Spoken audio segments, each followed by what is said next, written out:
What's up, fuckers? It's the Fights Gone By podcast, and I'm your host, the cheekiest boy in all of MMA, Jack Slack.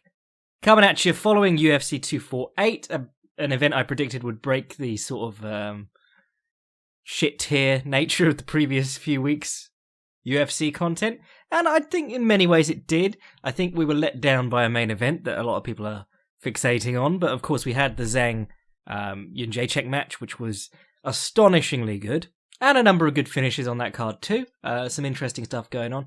It's just that, we all went in going, Yo, Romero versus Israel Adesanya. What could possibly go wrong? And then afterwards we all went, oh yeah, Yo Romero only throws more than 10 strikes around if people make him.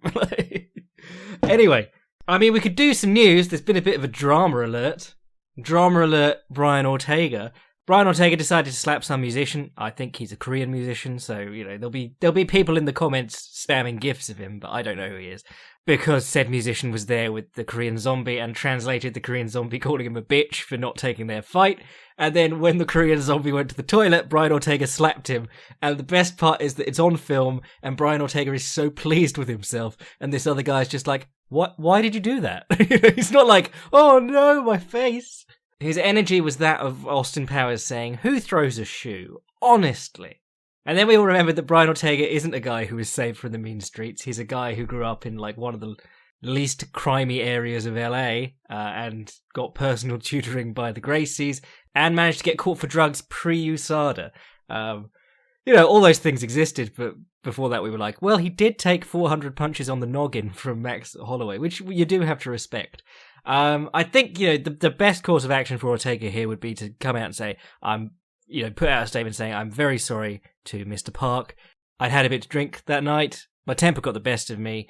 I will, of course, fight the Korean zombie before anyone else when I come back. Add in that you've been, depressed because you've been injured. But no, it seems like a Brian Ortega heel turn. I think the least he could have done is, cut his hair short and grow mutton chops, like CM Punk used to do when he'd take a little time off TV and then come back with a new look. Or The Undertaker. Anyway, let's talk about this fight card. We'll talk about the main event first, because, I don't have an awful lot to say about the main event, because I sort of drifted in and out of it, if I'm honest. Very strange. Yo Romero comes out with his gloves up on his head in, a very short stance, and then stands still. And you're sort of like, what do I do here? A lot of good striking, especially if you watch someone like Israel Adesanya or anyone who's really very slick, is leading people around the ring, bringing them to you. You can hit a lot harder when the other guy's walking onto your punches. We talked about this in the Joanna and Jacek Filthy Casuals guide, which I've taken down because the intern is on me. In the moments after the fight, he'll start searching for that. So, sorry if you didn't get to watch that, but you know the deal by now. These go up and they come down a couple of weeks later. Unless it's a single fighter, then I seem to be able to keep it up longer because it doesn't piss off the intern. But we were talking about how her jab is much more effective when people are putting their face onto it. If the guy's not moving at all, you've got, on one hand, you've got a stationary target, but also if you're the kind of guy who practices against live opponents to lead them around the ring and try and use their psychology and expectations and anticipate them, it's got to be kind of weird that this really scary guy just stands still. So you got the first round, almost nothing happened. Second round, almost nothing happened. And someone pointed out that Yo Romero managed to turn it into a 3-round fight by doing nothing in the first 2 rounds. What I did like that Israel Adesanya had success with was the front kick, the same one that Robert Whittaker had great success with against Yo Romero. It's interesting because you could see he was reluctant to throw it, and I think a lot of that is because, the guy parries the front kick, he's in on a leg and on an angle with the leg. But it seems to work really well against Romero, especially when he's doing the stuff that he was doing against, Robert Whittaker and Paulo Costa, where he's got the very high gloves, and he's doing the sort of crazy monkey stuff, elbow up, return with punch. There was a great moment, I think, at the end of the second round, which I thought stole Romero the round, where he's in southpaw stance. Israel Adesanya switches from orthodox to southpaw, and immediately Romero hits that skip up calf kick with the lead leg. What did I call it? Foot trapping or off balancing techniques, I called it in that fighting karate. that's something that he does, something Machida used to do. It's something I always said you should use against someone like Stephen Thompson or someone with a very long stance who makes use of it, like Israel Adesanya, because as they retreat, that lead foot is lightened, so you don't need to punt the leg, you just need to tap it across them to slow them down, and then come in with the left straight afterwards or whatever. And he managed to basically turn Israel all the way around with that. And that tied in with what we were saying about Robert Whittaker's performance against Israel Adesanya last week. He'd get in with the jab, Israel Adesanya would stretch his stance and start retreating and cutting off line, and Whittaker would miss with the right hand and like leave his face out there. But the few times he entered with the jab and kicked as Israel Adesanya was pulling his head away and retreating, he managed to turn Izzy all the way around. Because, it's while you're taking the head away and you're removing that target, the leg is still out there, and then it's got to come back under you. You're not in position to check low kicks, and you need your feet to be doing a task. Your feet are going to come back under you and push you away again. If you complicate that by like knocking him off course, you can slow the guy down, you can expose an angle on him, and really good stuff happens from there, as Romero demonstrated. So yeah, that was interesting. But all in all, Romero really did almost nothing for most of the fight. But then that's what I said in my pre-fight piece. I said, I think to beat Romero convincingly, you need a high pace, and you need to keep making him work, because he's a master at just not doing anything. He'll do nothing for 3 rounds and jump into a flying knee to knock you unconscious in the third. I mean, he's the Mir versus Cro Cop of people. If he didn't have the knockouts at the last minute, and you only remember the first 2 rounds of most of these fights, you go, I'm not really into watching Yoel Romero fight. It's because you know that he's very capable of actually knocking the dude out immediately when he lands in round 3 or whatever. But that didn't happen, and Izzy won the decision. The best thing to come out of this fight was Israel Adesanya and Dan Hooker tweeting ironically about the 52, and everyone tagging me in the thread, and I was just like, I really don't want to have to deal with people asking me genuinely about the 52, an entirely fictional martial art. If you want to talk about how dope it is to use high guards and elbows and things to block punches, go and look at Archie Moore. A guy who was largely self-taught and invented all that shit, or at least was making it work at the highest levels when other people weren't. In fact, I would say that you'd struggle to find anyone who used the lock or the cross guard and the shoulder roll, Philly shell, stonewall, whatever you want to call it, both so well as Archie Moore. He just went between the two of those and set himself up beautifully for counterpunches. But then every fight reminds me of Archie Moore, so this one isn't that special in that regard either. So, moving on. Weili Zhang, versus Joanna and Jacek. Just brilliant fight. I was going to say beautiful fight, but really ugly in places. But really just terrific fun. I said in my Filthy Casuals guide this week that the thing about Zhang is that we don't have a lot to go on, because she fought mainly scrubs in China. She was getting lots of overmatched opponents. And then when she got to the UFC, she had 3 fights, and 2 of them were pretty unimpressive, Tisha Torres and Danielle Taylor. And then, she beat up Jessica Aguilar very, very quickly. And then she, Jessica Andrade ran onto her punches, which confirmed that she's a huge hitter, but didn't really tell us much about her other than that, which we knew. So my stance coming out of this fight is Weili Zhang confirmed for good. She's good. It was clearly one person was trying to vary their technique a little bit more. Weili Zhang, it was coming back with the jab right hand, basically in answer to everything, or the inside parry right hand. But I did, a lot of her fights, I've seen her mainly just relying on swinging the left hook and leaning backwards. And in this one, I thought her counter right was looking really sharp. She straightened it up nicely.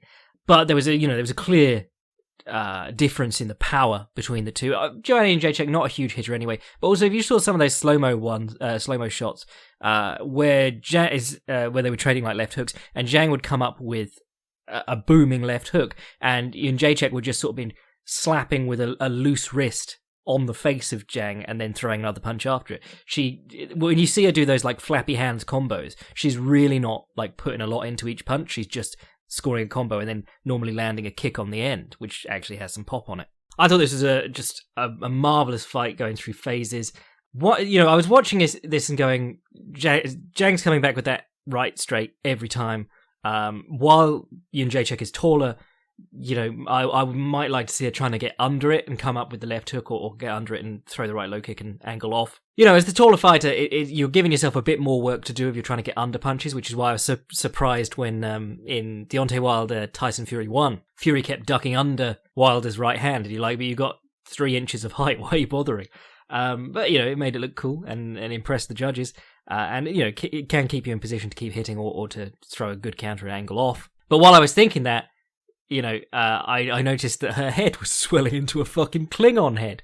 And you realise that, like, the punch she took on the forehead was her bringing the top of her head down and trying to go under a right hand mid-exchange. And she kept trying to do it. She kept taking punches on the forehead because she was trying to go under that right hand.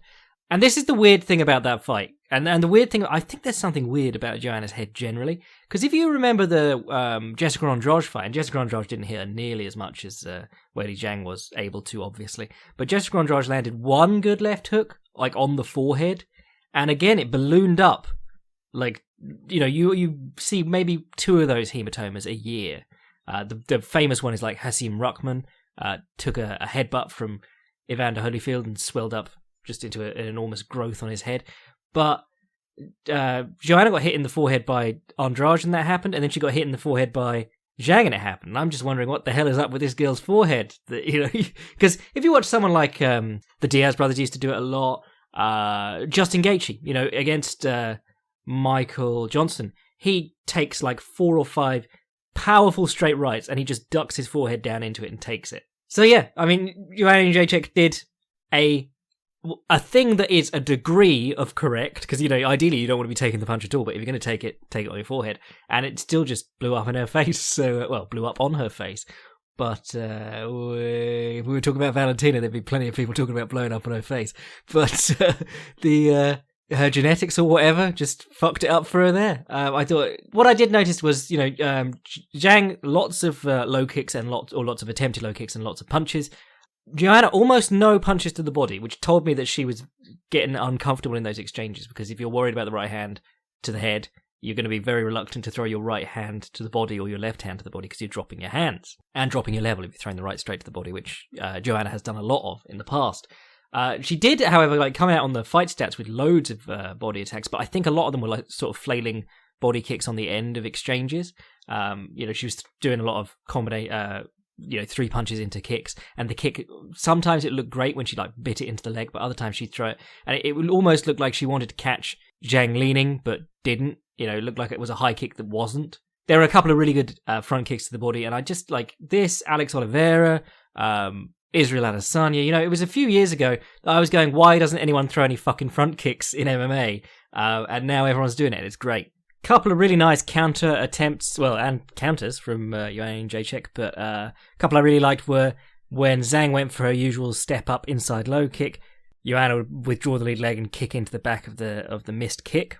There was a really nice one that Joanna kept attempting where she'd go southpaw, and she did really good work from southpaw, I thought, and actually was evading the right hand a little bit better from there, I thought, at many points.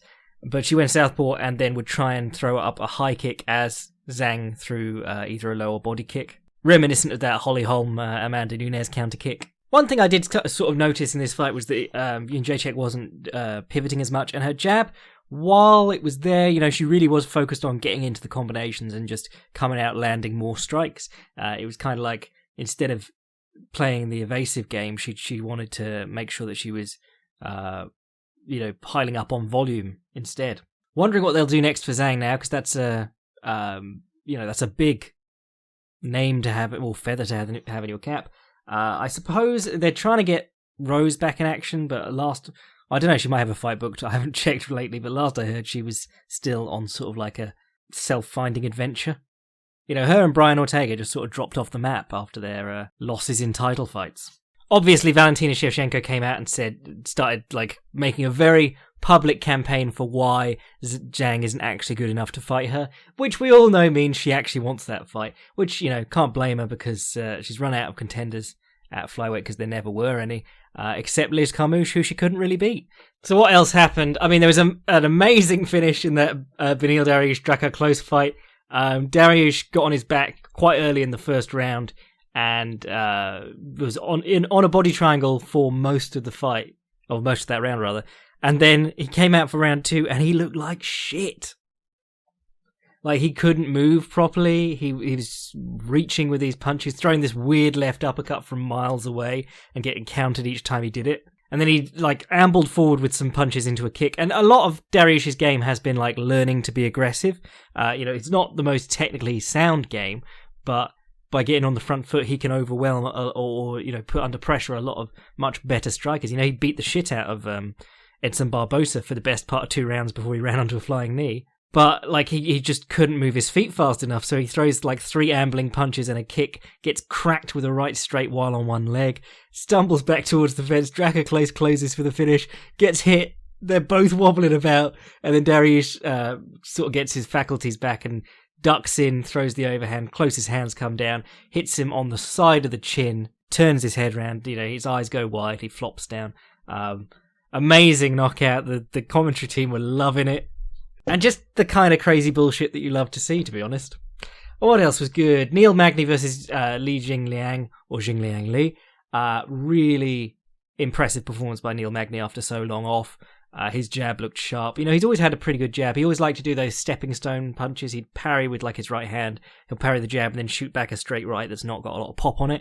Never really had a lot of pop through his career, but just likes to throw a lot of jabs. And it works against a lot of people. Really surprised by the lack of low kicks by Jing Liang. I mean, if you only... there's a lot of fights that Neil Magny's had, but everyone saw the Lawrence Larkin one. If you can kick his legs, you can give him problems at least. Maybe slow him down, walking towards you and smothering you. But Magny was great. Every position in this one got a lot of the takedown, body lock takedown along the cage, and then folding the guy down on the far wrist as he's putting himself in that power post or posting on the elbow, or whatever you want to call it. The Habib position, and there was a lot of that in the Griffin versus Oliveira fight as well. Some great moments in that Magny one where Jing Liang was trying to move his head, but it was like Magny was working the double end bag, minus moving his own head, because he was just tap, tap, tap, tap, tap. Or, what were those arcade games that were like lights that you had to punch? Do you remember that? It was like that. Griffin versus Oliveira was a bit strange. Max Griffin kind of got a bit one note in his striking. He'd stand side on, or in a normal, more bladed, between bladed and facing stance. And then he'd step in, hands high, square up, and then he'd jab. And he did that every time, so you knew what he was going to do. Oliveira was hitting him with front kicks to the body, trying to time him with big uppercuts and things. Oliveira not a pretty striker, but a powerful one. And if the opponent's only showing you one thing, it's a lot easier to counter. But there was a moment where Griffin got him down, folded him down on the far wrist, that shitty position that everyone is using now. Not shitty in terms of for the top guy, shitty to be in, because you don't have a lot, you've got to try and free your wrist before you do anything else.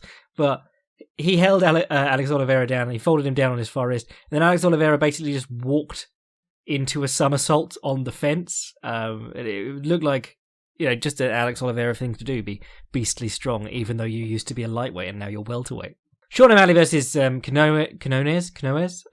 Enjoyed it. I mean, it wasn't very long, but it's good to have Sean O'Malley back. Marco Madsen versus Austin Hubbard. This one actually surprised me.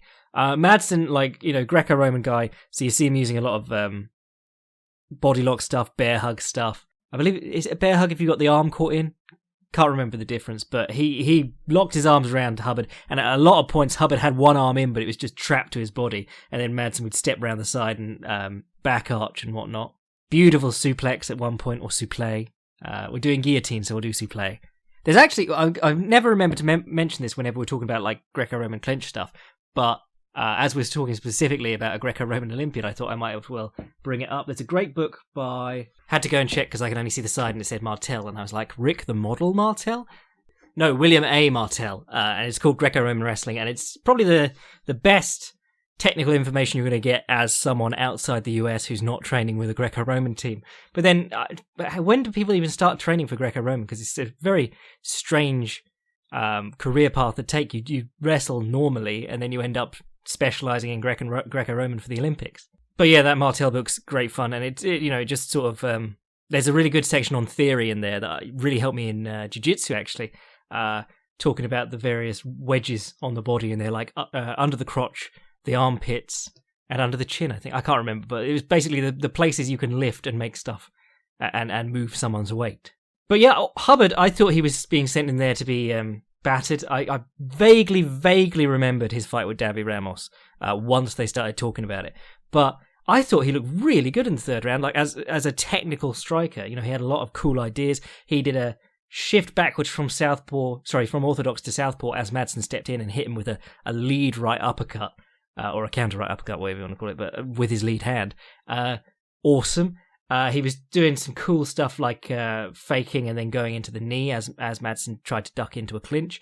And then he hit a calf kick from orthodox stance, so right leg calf kick, put the foot down next to where Madsen's was before he kicked it, and stepped in with a knee again as Madsen ducked out of like panic. I really liked his last round performance. I thought, fucking hell, if he could have done that with confidence in the earlier going, maybe he could have made something happen. I mean, it's always a what if in that situation, because maybe obviously Madsen slowed down towards the end of the fight and Austin was able to get more confident, but maybe if Austin had been throwing more punches early on instead of worrying about when Madsen was going to grab him, maybe you could have made Madsen more reluctant to grab him, maybe you could have caught him on the way in. But yeah, big fan, Austin Hubbard. You may be 0-2 in the UFC now, I think, but I'm a fan. And Marco Madsen, if you suplex a fool every time you fight, you'll soon catch on with the fans.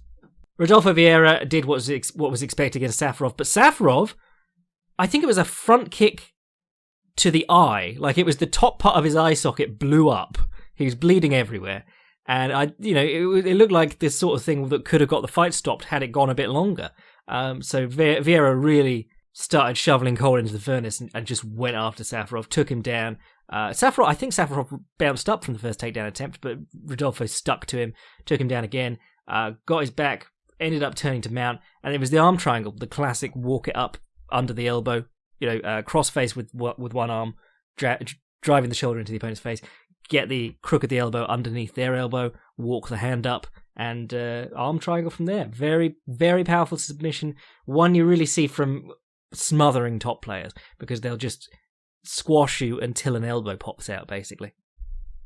And as soon as you give them an inch under the elbow, they're just going to smash it up next to your head and bind the whole thing together, dismount and choke you. So I think that's his second in the UFC. I mean, he's done it all the time throughout his career, but it reminds me of Jacare. He used to hit a lot of arm triangles. I think he had 2 or 3 in MMA now. He used to hit him from side control and then dive all the way over the guy, which is a very aesthetically pleasing move.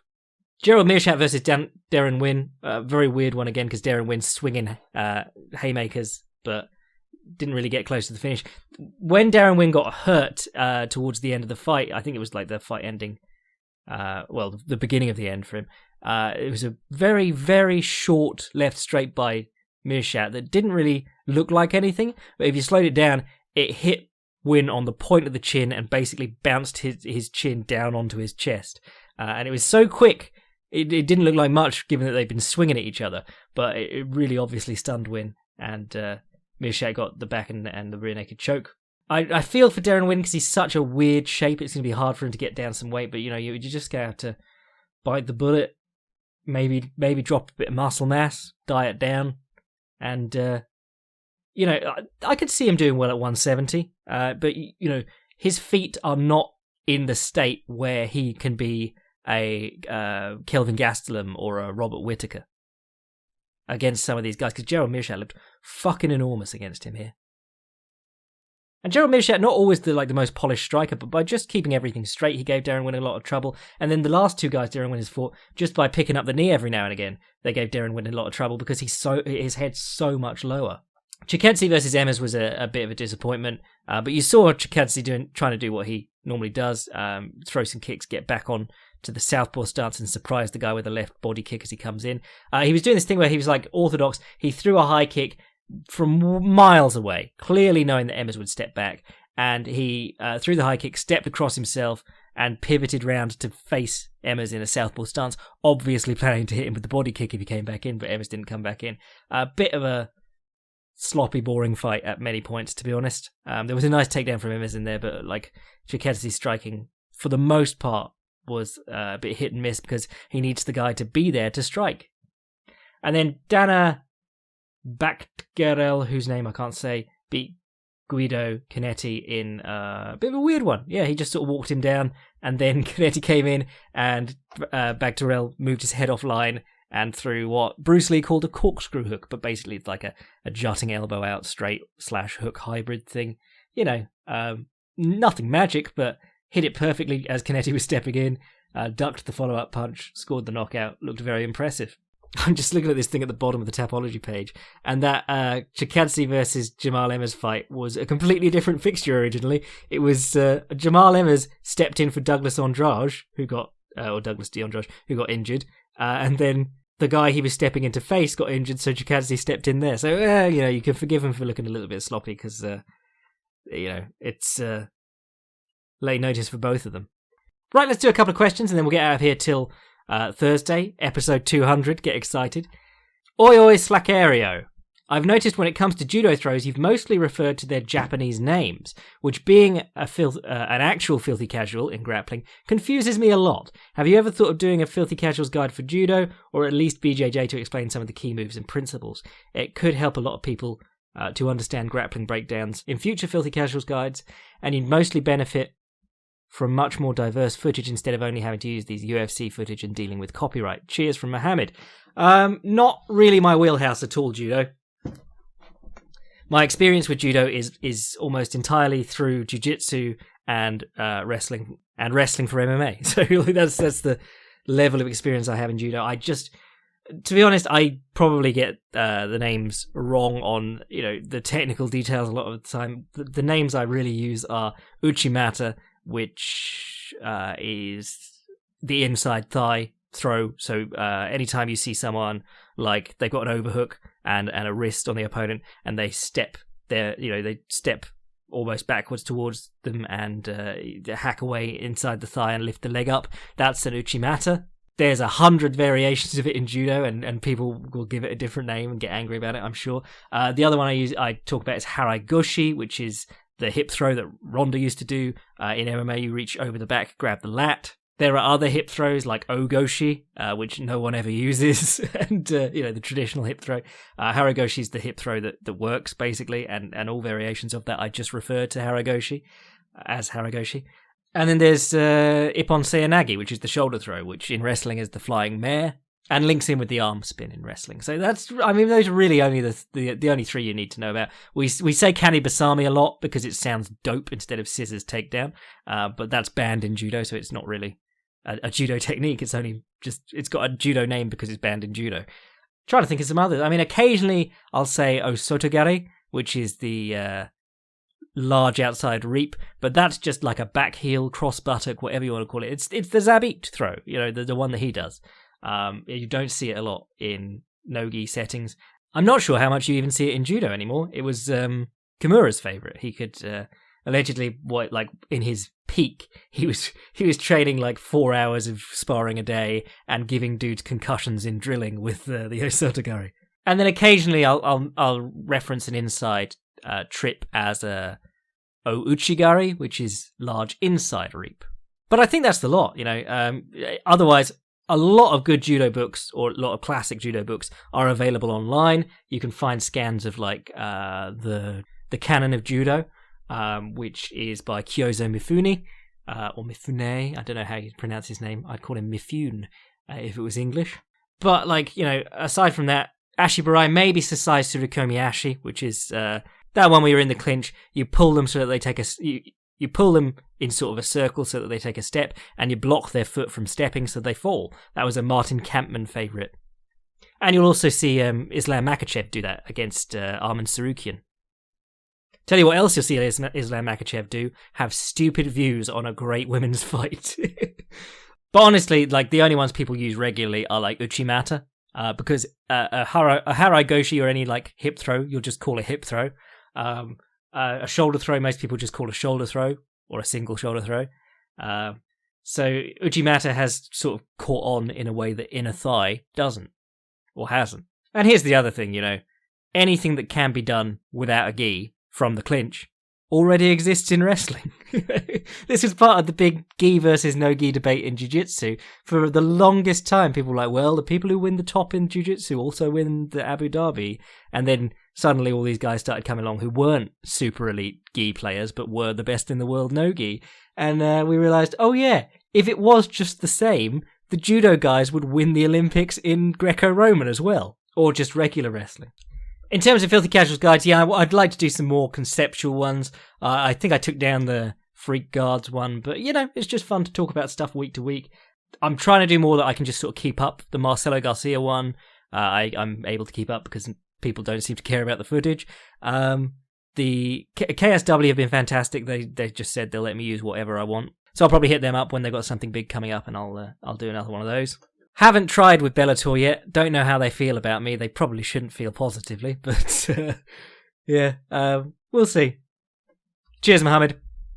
Oi, Slacky boy. Me being a Savat enthusiast, I find that information about this great art from France is hard to come by. Even my family from France know very little of it, but watching videos of people sparring, it looks like it could be very applicable to MMA. Kicking with speed to build on combinations and whipping and hitting with the foot rather than slamming in the shin should mean that it's a better weapon against wrestlers, right? Any history or findings regarding the fine art of foot kicking? Dodson shitty hair bless. Your boy from Sweden, Emil. This was the second question I got about Savat this week. I got one from Mackenzie as well. I might read the rest of that question out next week. But Savat. People are getting hot on it now. Don't know why. But the other question mentioned Batroc the Leaper. Is he a Marvel or DC villain character? Whatever. But he also did Savat. Savat is interesting because for a long time not a long time, but in the 1900s, 1910s, 1920s, Savat was the French combat sport.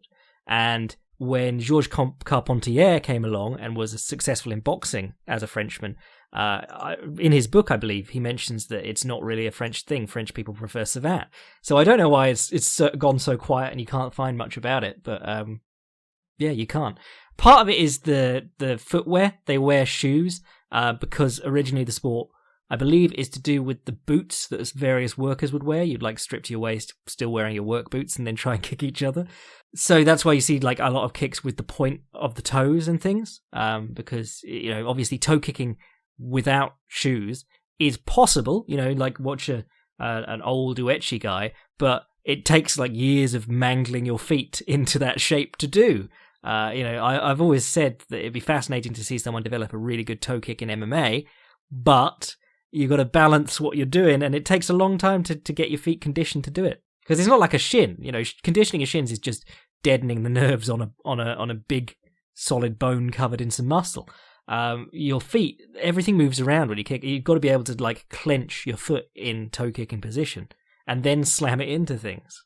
So that's kind of a stumbling point for Savat. In terms of the snapping kicks and things, you get a scale of this stuff. Like Taekwondo and some forms of karate, you'd have up one end with the very snappy kicks, Muay Thai with the more from the hip heavy kicks on the other end. Not that you don't see people in Muay Thai using snappy kicks, like Sanshai will use a lot of snappy kicks, and Kyokushin maybe somewhere in the middle where they got whippy kicks and thudding kicks. But I'd probably put Savat up the flicky kick end for the most part. I think it's tricky because you don't want to be kicking people in the gut with stuff that they can then grab hold of. If you're kicking people in the gut, you want to put some oomph on it, which is why for most people, I would say, unless you've got a really well-practiced front snap kick, I'd say full-on stomp on people, push kick. Don't bother trying to snap kick if you think that you can't hurt people with it. It is a fascinating art, though, and I know that Eric Paulson was influenced by it back in the day. Lots of Jeet Kune Do guys. I think Paulson was also a Jeet Kune Do guy, but Jeet Kune Do guys got quite interested in it. And, I was looking into it a little while ago, writing long before I wrote the John Jones Killing the King. I think it was the second or third one, when I was just looking for ways that people deal with kicks to the front of the knee, linear kicks to the front of the knee in sports where it's legal. So I believe it's the chassé basse is the oblique kick in Savat, but I think they go to the front of the shin rather than the front of the knee, because obviously if you kick someone with boots in the shin, it fucking hurts. Number one underrated self-defense technique: kick the shin with the toes of your shoe. Really fucking hurts. But yeah, I was looking into that back then, just looking for interesting ways to the other sports deal with it, and obviously the oblique kick caught on enormously, and that not really so much a thing in traditional kickboxing, American kickboxing, not at all. Muay Thai, really not a thing. So yeah, sort of came from there. I mean, back when Fedor threw maybe MMA's first oblique kick to the lead leg against Nogueira, it just as a one-off move in their third fight, Stephen Quadros was like, ooh, a Savat purring kick in MMA. So yeah, it's an interesting art, and I would love to know more about it. Their side kick is quite interesting too, from what I've seen. Like the mechanics of it are a little bit different to, a karate or a taekwondo side kick. If you have any resources on Savat, please send them into the podcast, because I don't think I own a single book on Savat. Hold on.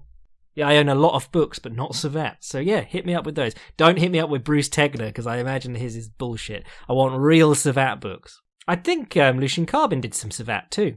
Anyway, I reckon that'll do it for today. I will be back here on Thursday for episode 200. Send your special episode 200 questions in. And we'll be talking about Kevin Lee versus Charles Oliveira. That should be a banger.